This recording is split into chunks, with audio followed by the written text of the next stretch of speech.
Sa ibang balita, iginiit ng Commission on Elections na hindi ito nagkulang. Mapaalala sa publiko na magparehistro na at magpa-biometrics. Iniyayag ito ng COMELEC sa harap ng panawagan ng ilan nating mga kababayan na palawigin pa ang voters registration.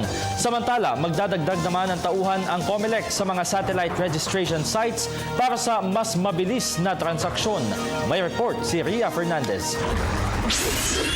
Bumuelta ang Commission on Elections o COMELEC sa mga deadline beater na nagrereklamo dahil sa mahabang pilang nararanasan sa mga satellite registration site ilang araw bago matapos ang itinakdang panahon ng pagpapatala at pagpapakuha ng biometrics.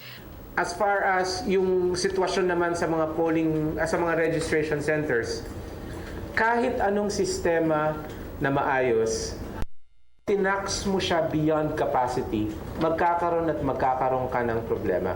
So yung haba ng pila ang problema, at yung haba ng pila, function yan nung ngayon lang dumarating.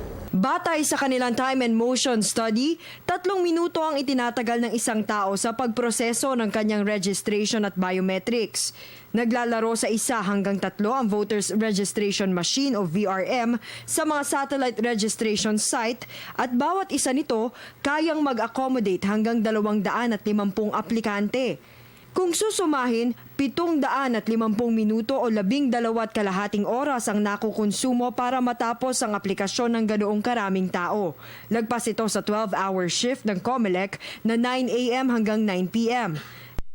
Nagdagdag ng mga tauhan ng COMELEC sa mga satellite registration site para mas maraming tao ang matagumpay na makapagpatala at magpakuha ng biometrics.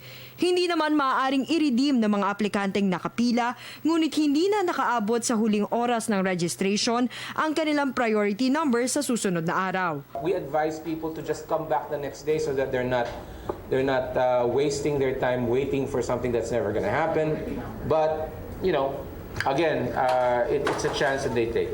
Muli namang iginiit ng COMELEC na hindi na nito palalawigin pa ang voters registration. The deadline has been set. It's been in place for more than a year now. We should respect that deadline.